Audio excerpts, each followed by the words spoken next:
time did it seem like something kind of radically different, but it now stands as like, you know, one of the most kind of, you know, valid and lasting musical monuments of that era. And it was just so out of the ordinary. There was no, you know, there was no bog standard 4-time guitar chord, you know, boys rock. It brought a radical edge to the mainstream, to stadium kind of rock culture.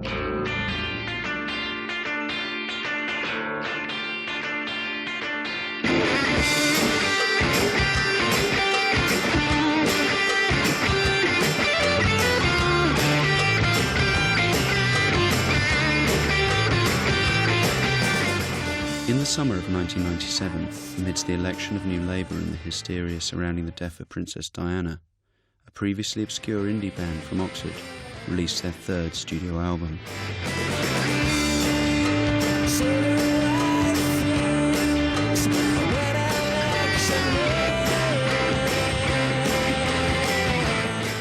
OK Computer established Radiohead as one of the most innovative and individual voices in modern music. This is a review of that album, and of the band who made it.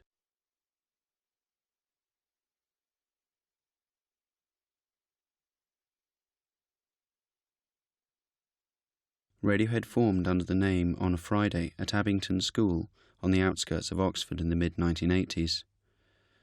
After attending university and releasing several self-produced demos, the band was signed to a 6-album deal with EMI.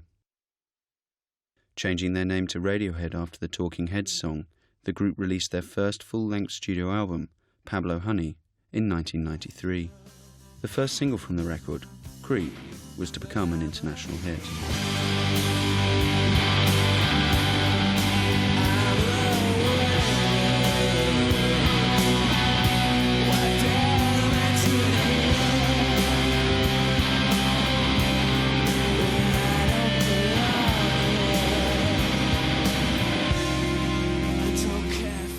The enormous success of Creep seemed, however, to sit uneasily with the song's author. I think that Tom York was someone who, he got stung by an early bit of criticism by Keith Cameron, a journalist, who called them a lily-livered excuse for a rock band. And I think from then on he had this sense that he wanted to do more than just front a white boy middle-class rock band. And you can hear that in the way that Pablo Honey turned into the Bends. The Bends came out in 1995 against the backdrop of the Britpop explosion. The album became a huge success and marked the new maturity in Radiohead's songwriting. The Bends distinguished them from a lot of what was going on in Brit rock at the time. I mean, it was just more interesting and daring than Oasis to me, or Blur or anything. It very much carved out its own sound and distinguished Radiohead from, you know, a lot of what was happening in Britain in the mid-90s. At that time there was this sense of ambition, I think, that they had, which, you know, a lot of the Britpop bands at that time didn't really have. They had that limited Quoasis kind of thing, and Radiohead did not want to get lumped in with that kind of sterility. Because the Bends had sold so well, the record company didn't pander to them, but they gave them a little bit more leeway than they might have done a band on their debut album. So they found themselves in this position where they knew what they liked doing in the studio, and it was more that they had to engineer the way they worked, the way that they recorded, the way that they worked with producers and engineers. They wanted to make it so that the situation was engineered around them, rather than them having to fit in with the prescribed views of how you do these sort of things. By January 1996, the band was ready to begin recording their third studio album. The freedom that the Bends had won them was to ensure that it was not to be a traditional recording process. OK Computer was interesting because it was the first time, I think, that Radiohead got control over the recording process. They got their engineer in place, producer in place, Nigel Godrich, who they'd worked with a little bit before, and they built their own studio. And I think that was really important. They took control of the means of production in many ways. They had worked with Nigel Godrich on the Bends on one track, Black Star, and they had I think they said at the time that it felt like the teacher had gone away for the day, and they felt completely at ease in the studio to do what they wanted. So they got Nigel to build a portable studio that they could take anywhere that they wanted, and they found a mansion in Bath which used to belong to Jane Seymour, and they went and recorded there. In the autumn of 1996, Radiohead moved the production to St Catherine's Court, a secluded 15th century mansion nestling in a picturesque valley just outside Bath. And I think that's, you know, where the kind of ambience of St Catherine's Court kind of came into play. That it didn't sound like a studio, it sounded bigger than a studio. It sounded like a church hall or a kind of, you know, a large sort of baronial dining room or something. It had those kinds of acoustics and ambience. After mixing the record in London, the band were finally ready to release the first single, Paranoid Android. Coming in at over 6 minutes long, the song was accompanied by a rather unusual music video by Swedish cartoonist Magnus Carlsson.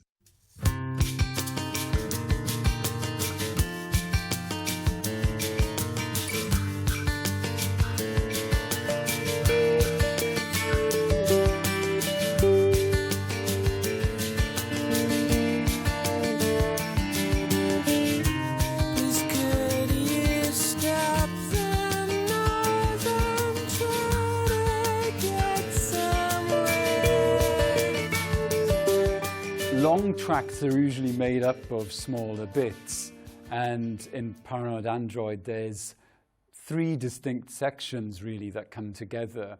Any of them by themselves may not be particularly remarkable, but put together it creates this real epic, I think. The first section is relatively straightforward. The second section with the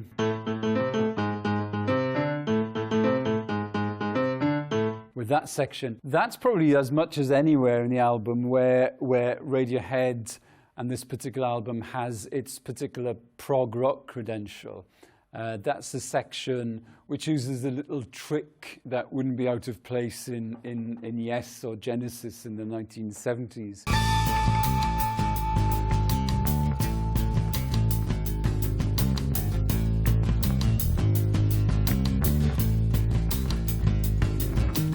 There are moments of genuine bitterness, you know, the kind of the Gucci big and ambition. I think the key line in the thing is ambition makes you look very ugly, and that is almost an indictment of the 80s and 90s of you know, the prevailing mindset of the time, you know, that's being kind of, you know, commodified and is, you know, is taken to be the kind of the given mindset. I mean, we are supposed to be ambitious, and very, very few people question that.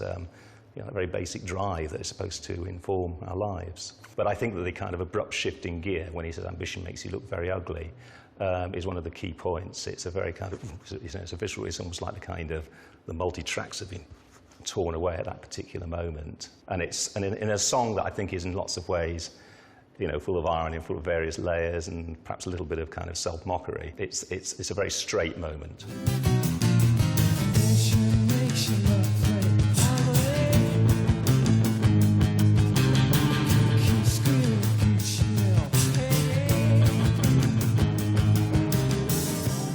Heavy riff that Johnny comes in on, which is kind of in line with the Creep riff, where he's almost trying to destroy the song because he doesn't like it, trying to make it less soppy.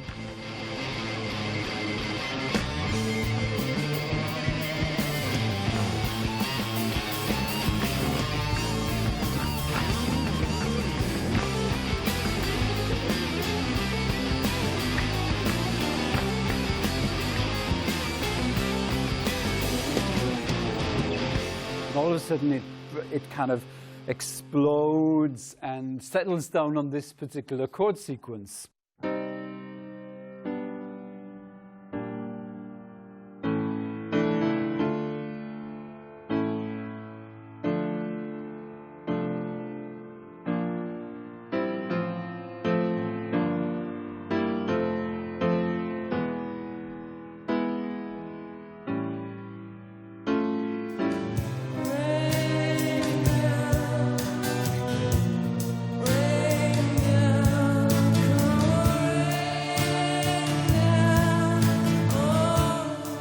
The rain is falling down, and it's like this solitary individual in the middle of this kind of natural landscape. I think it's middle section that Johnny Greenwood wrote with the mellotron, you know, from Rain Down from a Great Height. I think is just you know, extraordinarily beautiful,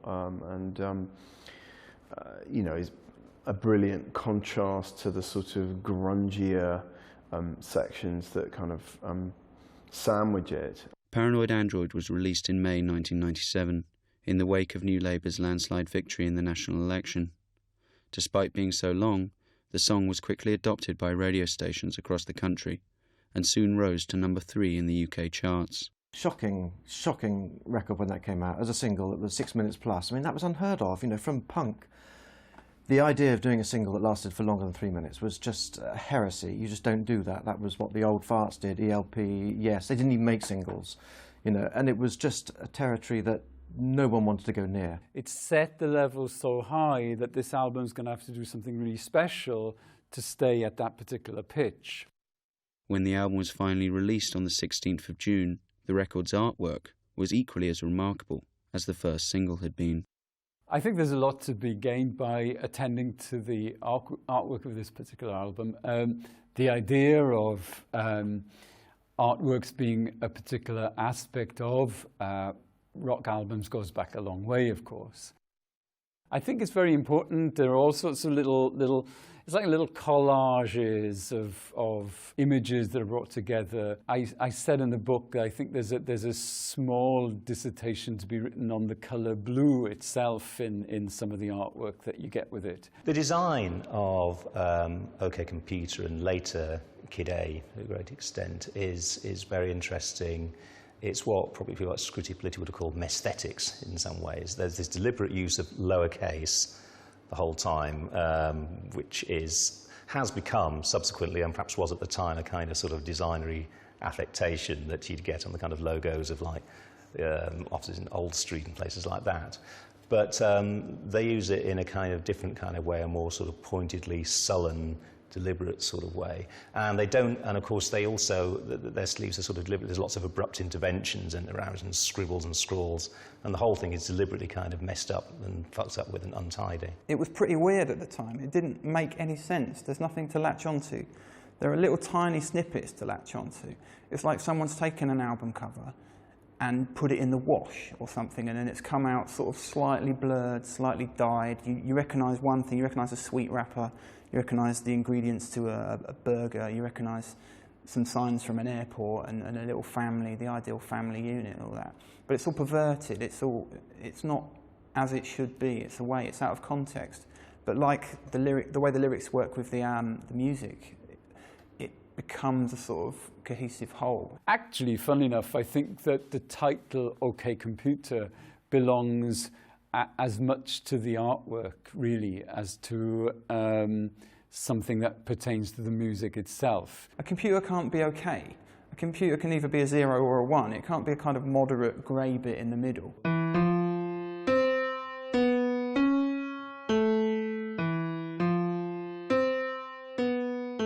The album opened with the arresting guitar sound of Airbag, a song that reflected the band's new electronic influences, and more obscurely, Tom York's distaste for mechanised transport.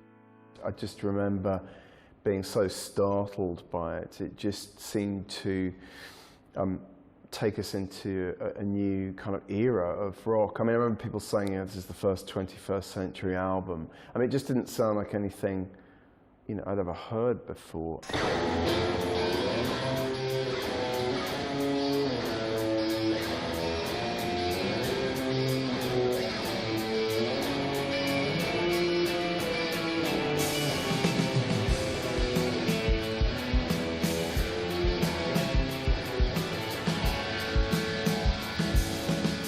The band were quite keen to explore new music. They were obviously associated with DJ Shadow, and they've obviously grafted a little bit of that influence onto the track. In some ways it mirrors Planet Telex from the previous album, which was again that dance meets rock kind of sound. Airbag was much more successful, I think. You've got this kind of drum loop, this kind of sampling of a drum groove that Phil Selway played, which was then kind of used and looped in the track. Airbag is, I think, the most uplifting Radiohead track in their whole canon, really. It's absolutely a burst of life, which is quite an achievement, because I think that's what they wanted to do. The lyrics concern themselves with the moment after a car crash, escaping a car crash or being saved from a car crash. Tom's paranoia about cars is perfectly expressed in that, and that's the subject he returns to throughout the album. But not just cars, but kind of modern transport, the kind of unease with being in metal boxes, being shunted along highways.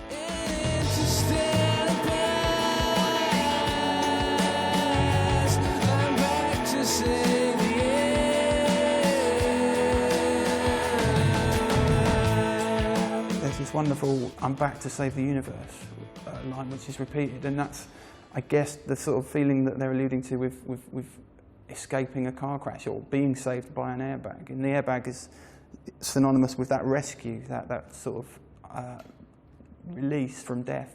Airbag is, yes, it's a curious introduction, and I think that it kind of sets the tone for the album, which is one of deep, deep sarcasm.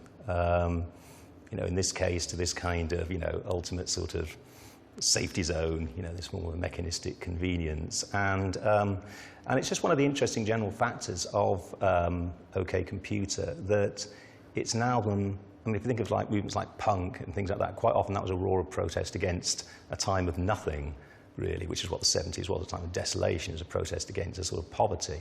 Whereas OK Computer is a protest, in a sense, against a time of plenty, a time of like great material wealth, and just sort of trying to talk about, in some respects, is this makes life too safe, too comfortable, too functional.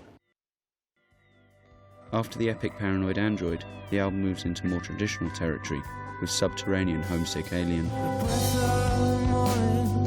I keep forgetting the smell of the warm summer air.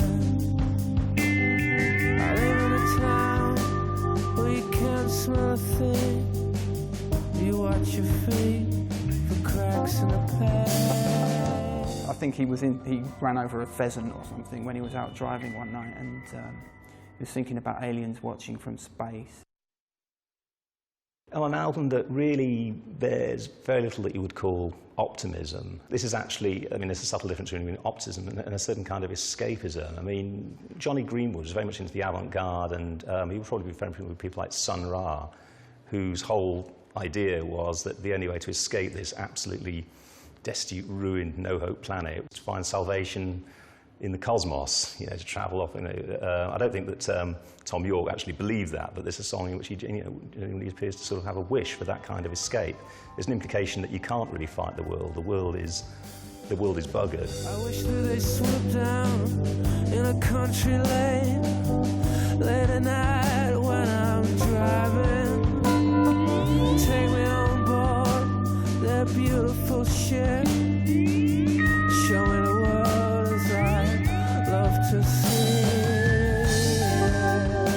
But it's just a lovely adolescent dream, you know, on the part of somebody that's absolutely disaffected. And I think that's one of the songs that would have a sort of quite a sort of simple, but in some ways simple, and in some ways profound appeal to its, you know, to the Radiohead audience.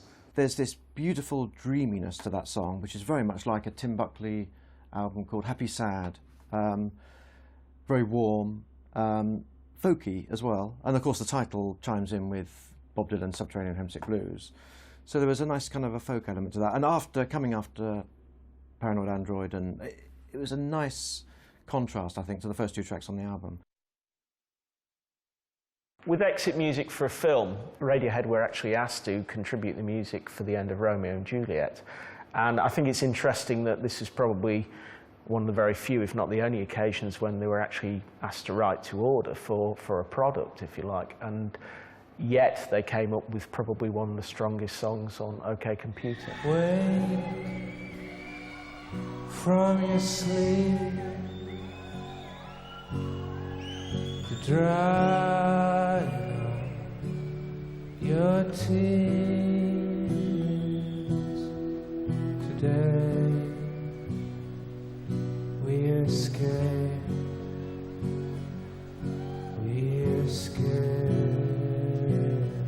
The whole thing was supposedly written for the Baz Luhrmann Romeo and Juliet film. The moment where they've just woken up the morning after they've consummated their relationship, why didn't they run away, Tom thinks? Why didn't they just leave, instead of hanging around and dying? It would have surely made more sense to just get out of there. So it's as if he could be in bed. It could be literally the morning after he's in bed with this kind of lullaby. There is a kind of a streak running through OK Computer, and this is one very good example of it, of the sudden, very bitter, very misanthropic sort of moment. And you could say it's actually one of the kind of more sillier, I mean, if you were making a case against Radiohead, you could point to lines about, I hope you all choke, because it does seem like the kind of, the sort of, the student sitting on the stairs with his head buried in his hands at the party while everybody else is having fun, and that, who's kind of transmitting his kind of lack of social status into this kind of apocalyptic worldview in which all the people that ignored him at parties and all the girls that never got off him, then they'll all be sorry when there's almost that kind of, a hint of that kind of fantasy going on with the embittered artist. It has that kind of orchestral presence, and I think it's very heartrending, and I'm sure that's to do with the way the chords are structured, etc. This is one of those tracks which does Radiohead in a short amount of time. It starts very, very quietly, and at some point it absolutely soars. It's one of those tracks that goes further and further upwards. But it starts from something very simple. It's a simple minor key descending chord sequence.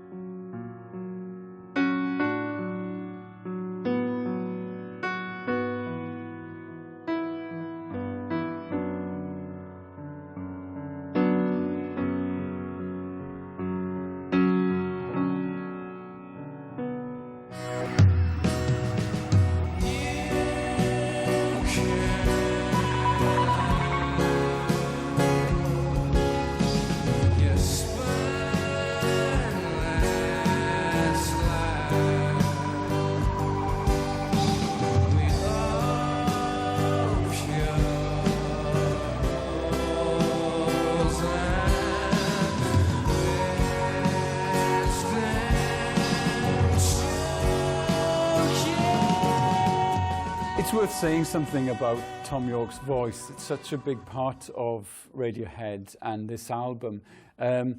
He has, I say in the book that it's his high range that does the damage.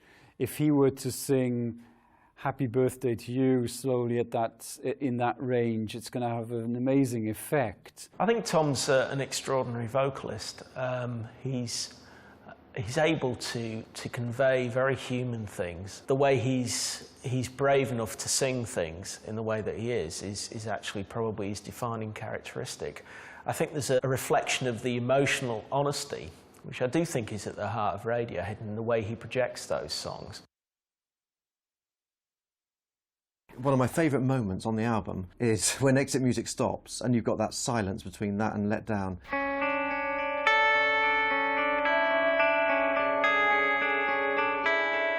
And then you've got that lovely, sweet guitar refrain that comes in that sets Let Down off.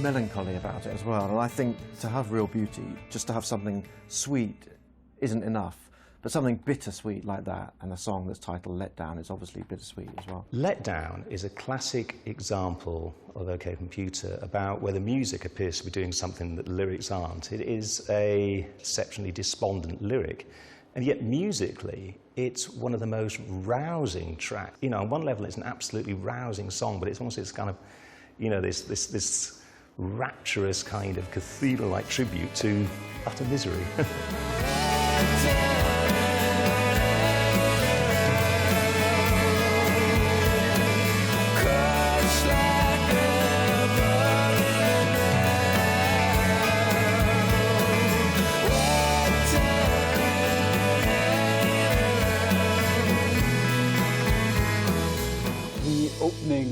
melody line has got something of the minimalists, people like Steve Reich and Philip Glass about it.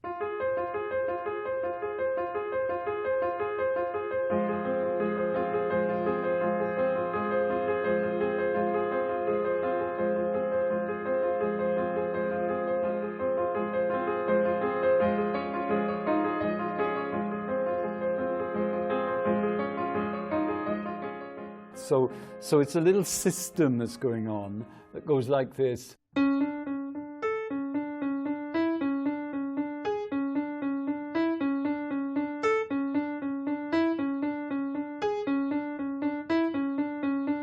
And so on. So it's a little system that's going on there that could go on forever. There is so much feeling and beauty in the music on this record, and I think, you know, on this song as much as anywhere else, and I think Jonny Greenwood has a lot to do with that.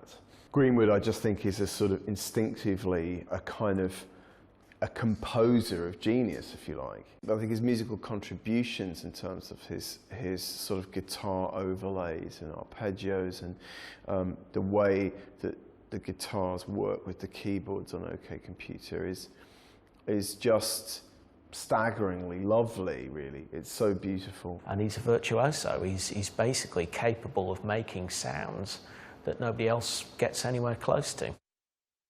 The sixth track on the album, Karma Police, also became the second single to be released from the record. Reaching number 8 in the charts, the single has gone on to become one of Radiohead's most enduring songs. One of the things that characterises Karma Police is the chord sequence at the opening, which can't really decide if it's in, as it were, C and A minor or E minor and G, and it's pulling between them. This may well be something that somebody would work out just at the piano, but there are things about this chord sequence which wouldn't make that much sense in terms of classical music, but it works nicely as a sequence itself.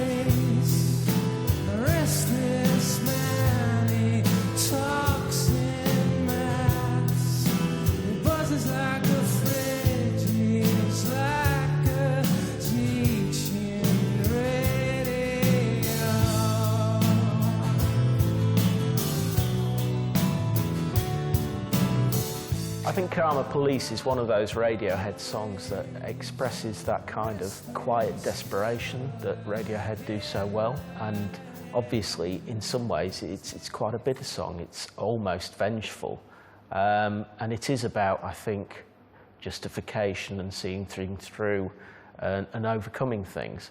But there's a kind of quiet paranoia at work that actually comes through towards the end. People who do wrong, one day their wrongs will catch up with them. You know, it's the very nature of karma, but there is this task force of people that go around, the Karma Police, who can suddenly exact revenge or recompense upon these people who've done wrong. This is what you'll get.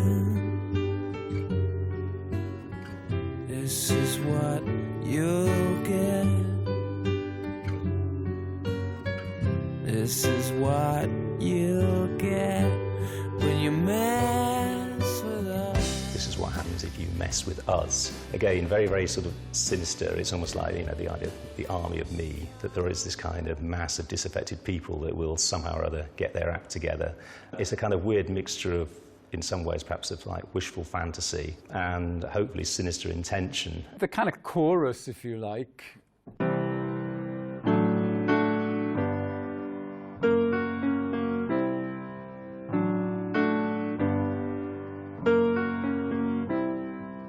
James Doheny is somebody I've read who spotted that as possibly referring to the track Sexy Sadie on the Beatles' White Album.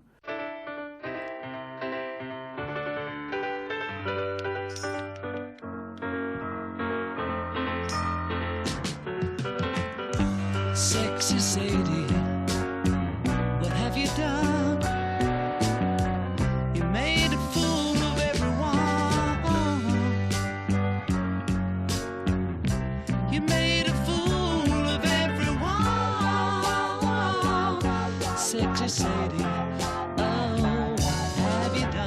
standard pop song so far, a little ploddy if anything. And then in the middle of the song, it just lifts and you get this beautiful sequence, Tom York in its higher range. This lovely thing, for a minute there, I lost myself. And the thing I always liked about it was the word few. He always says that word, few, for a minute there, I lost myself.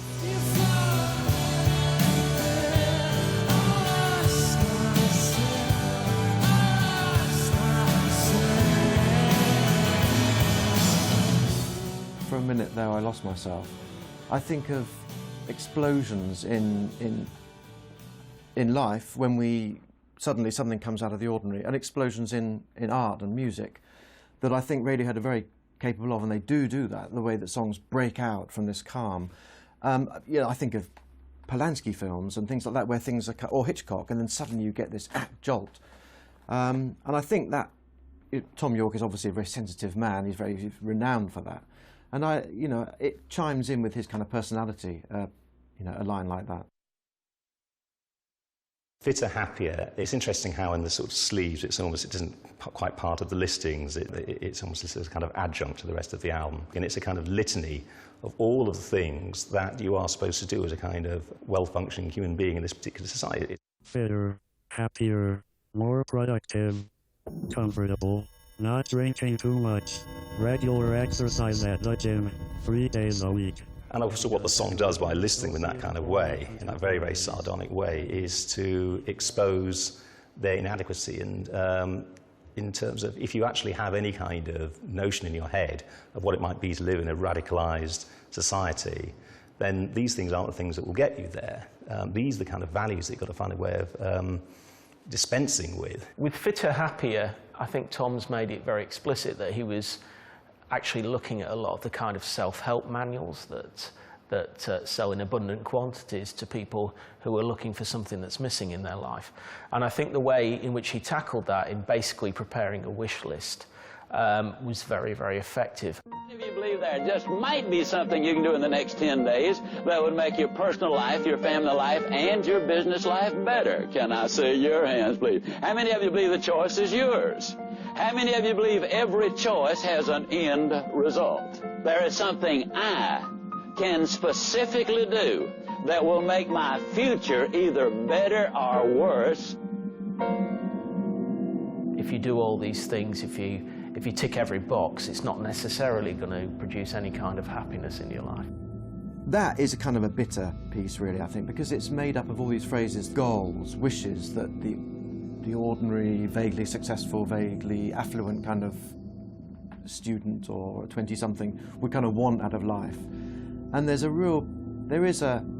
think York feels uncomfortable with that. For some reason, it's something that he's almost felt oppressed by, I think, in a way. Dinners and saturated fats, a patient better driver, a safer car, baby smiling in backseat, sleeping well, no bad dreams, no paranoia, careful to all animals, never washing spiders down a plug hole, keep in contact with old friends, enjoy a drink now and then, will frequently check credit at Moral, Bank, Hole in Wall, favors for favors, fond but not in love. Behind the voice, there's some kind of studio computer sounds going on, and there's the makings of a little tune there.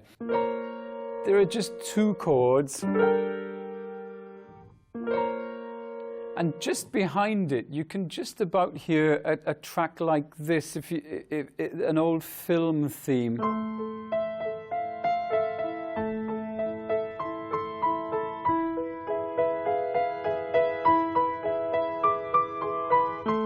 You might be able to hear something like that. It's not a kind of French movie kind of music in the background there.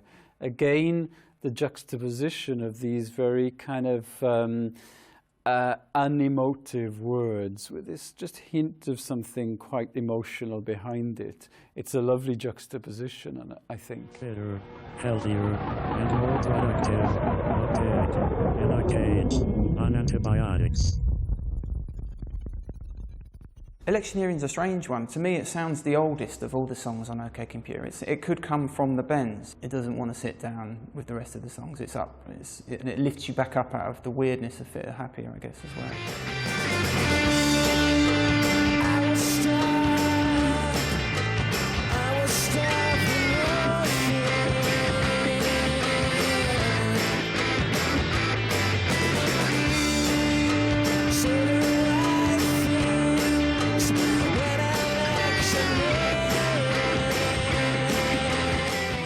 On the surface, it seems to be a bit of a jibe at the way that politicians conduct themselves. And I'd heard the story that Tom, actually on tour in America, was basically shaking hands and saying, you know, can I guarantee your vote in the forthcoming election, etc. But I think what it actually embodies is his own anxiety about the position that he is in. I think it basically seems to me more powerfully about his compromises as a rock star, as somebody who actually is in the business of selling records, and his complete discomfort with that.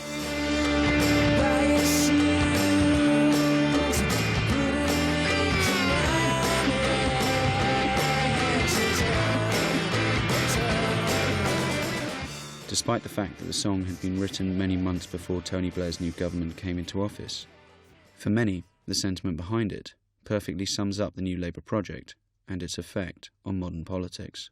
You know, there's a huge wart of cynicism in there, you know, in terms of what's happening with contemporary politics. I think Tom Yorke at that stage was educating himself very well. I mean, he was reading stuff like Hobsbawm's Age of Extremes, a Marxist view of the 20th century. He was reading Will Hutton's The State We're In.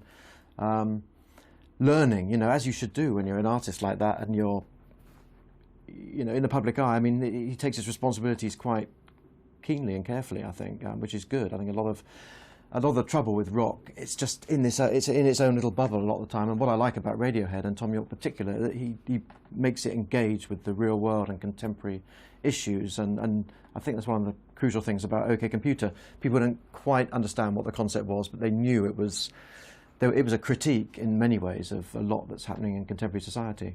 In 1997, I think there were an awful lot of people at the time who were infused with this great sense of optimism at Tony Blair coming in, getting rid of the Tories. Quite a lot of people did buy into that idea at the time and, you know, were filled with that things can only get better optimism.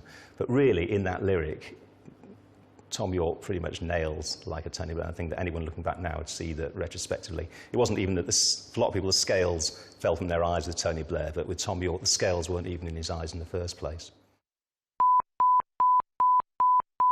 In some ways, you know, Climbing Up the Walls is the most opaque or oblique lyric on the album. It's quite unclear exactly what Yorke is saying with this track. It's certainly one of the more kind of intense sort of passages on the record.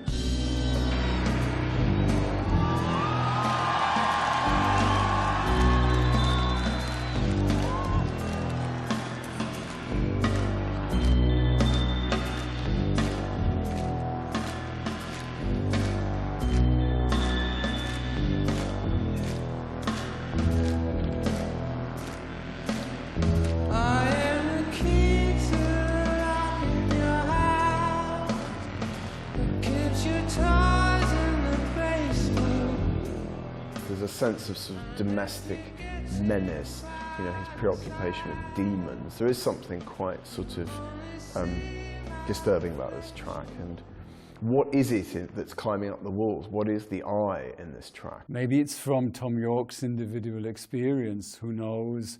It may be something about our darkest nightmares. Lyrically, it's a bit like songs like Every Breath You Take. There's an element of that in there about the idea of the sheer insidiousness of the song, the insidiousness of the narrator.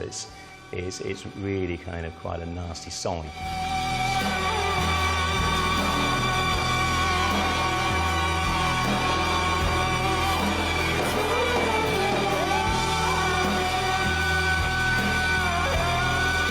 But it kind of climaxes in this unholy and scary sort of tempest of strings and other treated effects.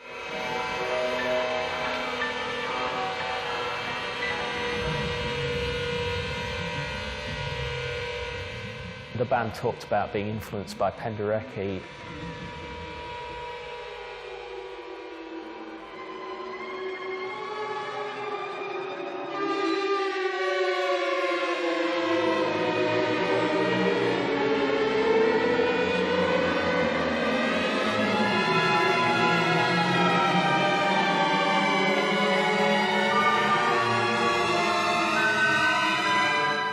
We're at a time in popular music where more and more artists are using orchestras in a very conventional, studied way.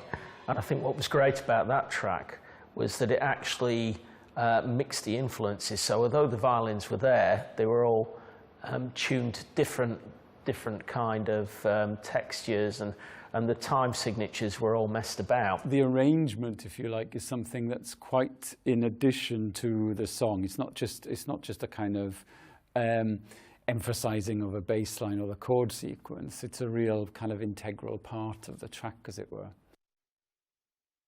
In January 1998, Radiohead released the final single from OK Computer, No Surprises. I think No Surprises, again, works very effectively. It's kind of an anti-nursery rhyme in many ways, because in some ways the musical elements are very reassuring. They're very pretty, but the lyric is much darker. When we come to talk about No Surprises, I wonder whether Radiohead would have remembered a track by the Smiths called Girlfriend in a Coma, which was a kind of ultimate example of Morrissey's kind of perversity in a way, where there's this incredibly jolly track and Morrissey saying the words, "Girlfriend in a coma, I know it's really serious." Girlfriend in a coma, I know it's serious. Girlfriend in a coma, I know it's really serious. The music is telling a completely different story to the words.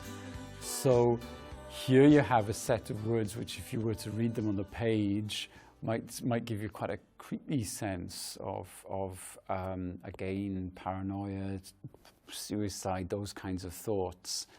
But in music, which is fragile and beautiful and tender, almost childlike,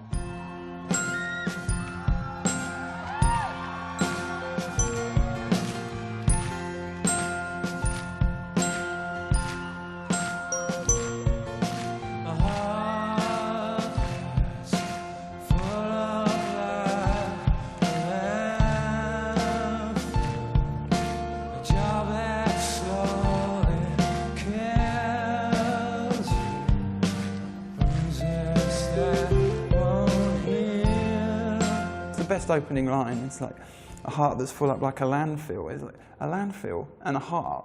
A heart is the middle of the human emotion, the human body, and a landfill, which is where you put rubbish. It's on the edge of a town. It doesn't have any purpose other than to get filled with crap. And to compare those two things in the opening line of a song, that's genius. That's just brilliant, really. I'll say a quiet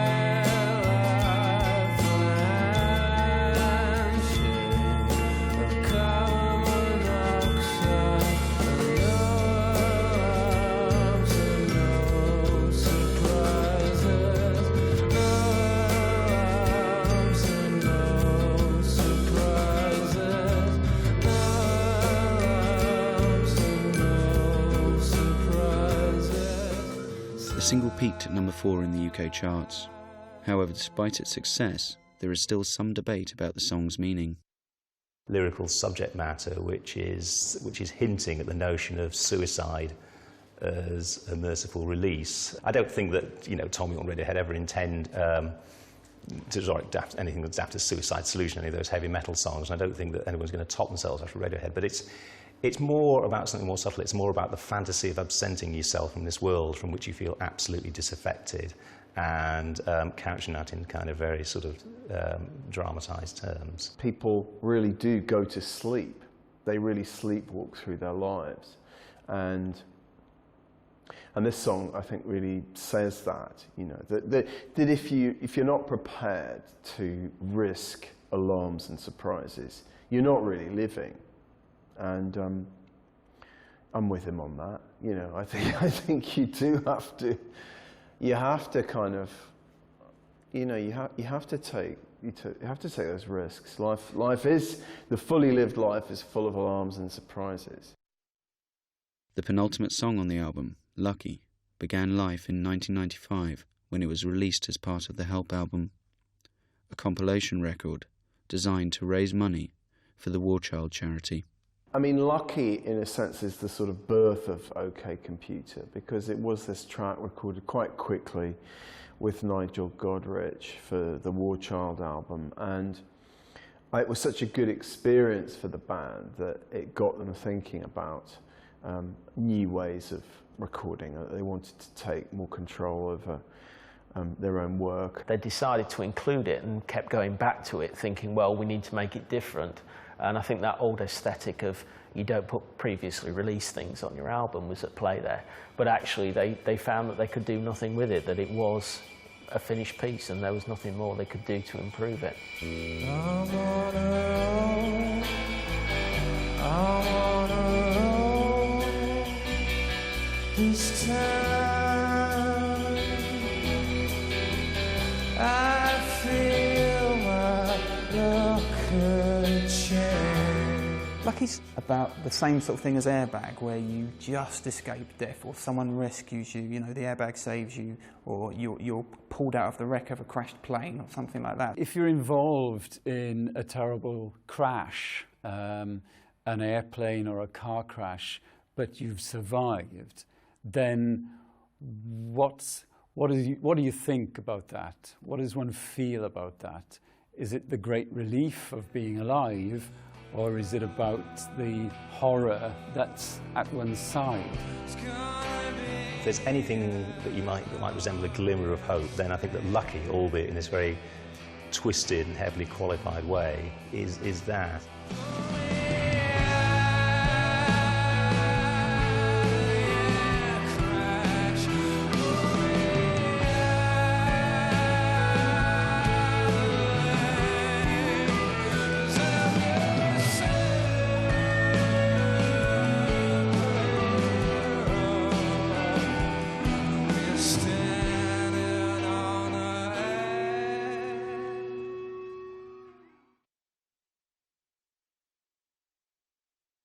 OK Computer is going to be quite an album to finish, and I think Radiohead did the sensible thing, which was to go out with a relatively calm, distanced, reflective kind of track. It was one of the pre-St Catherine's Court tracks that they did in the fruit shed in Oxfordshire, and you know, it was kind of, it went on the shelf and then, you know, then it wound up on the record. So, I mean, it clearly wasn't something that they necessarily set that much store by, but when they listened to it again, it seemed to provide the perfect ending for the record. As I understand it, Johnny wrote it about being in a beautiful square in France and actually observing tourists being bustled around and not actually taking the time to engage with what was going on around them. And then it kind of builds to this really quite kind of sort of desperate plea for, you know, to slow down. Let's slow down.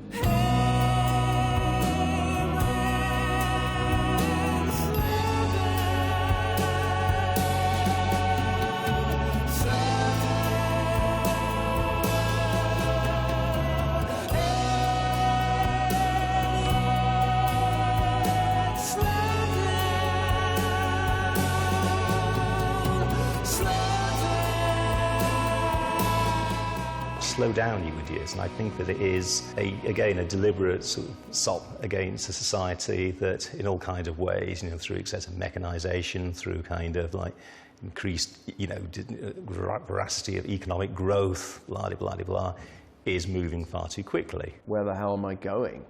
I mean, it forces all of us to ask that question, because I think most of us are running to stand still in the early 21st century. We really do not take time out to ask ourselves, where we're going or why we're going there.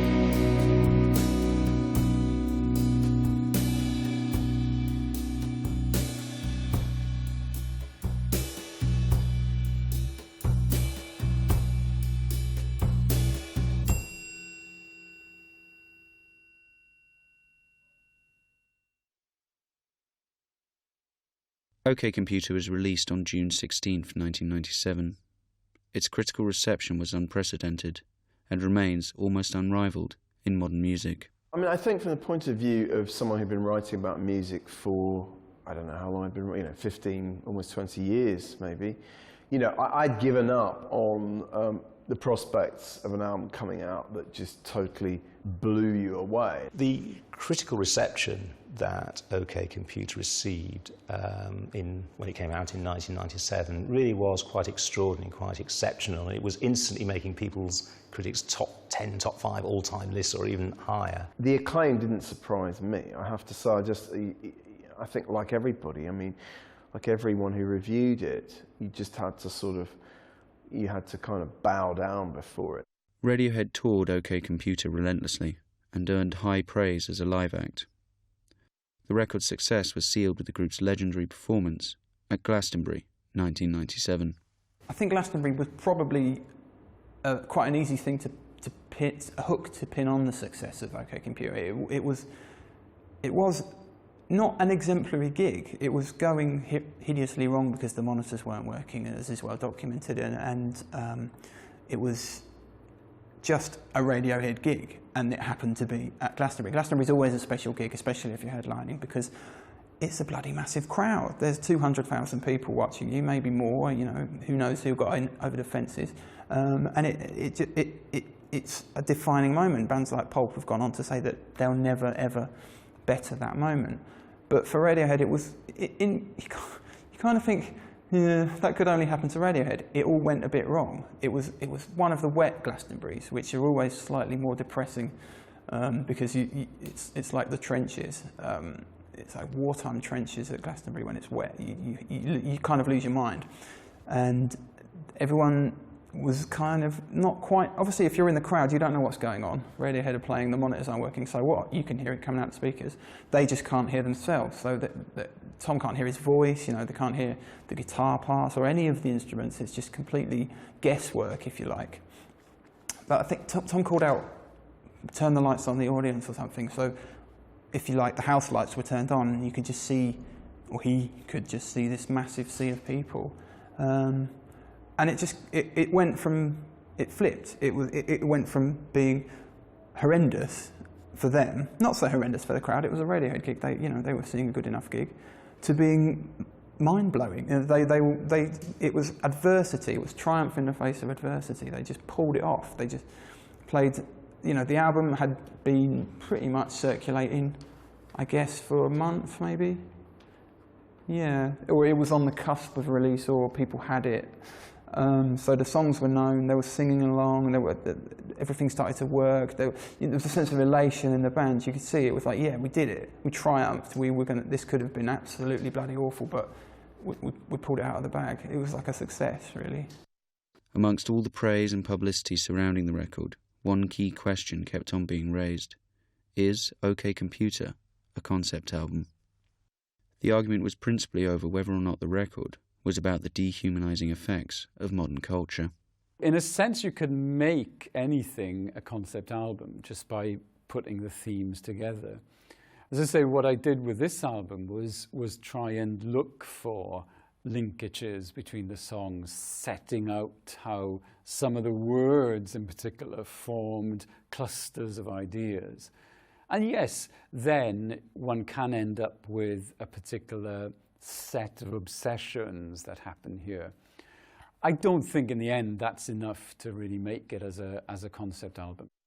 If you ask Tom York, is it a concept album, of course he would say no, because that very term probably sends shivers down his spine. And I mean, it's not a concept album in the sense that it is about any one subject, but it does feel like an album that takes you on a journey through, you know, 2 or 3 sort of key themes. I do think it is a concept album in that it addresses across the songs essentially the existence of people nowadays in modern society and their struggles to come to terms with that. The best rock music in many ways, I think, is about people trying to place themselves or deplace themselves or in the society they find themselves in or that they want to escape from. And I think OK Computer is very much like that. It's the sound of an alienated man, I think, who's looking around him and looking at other people, and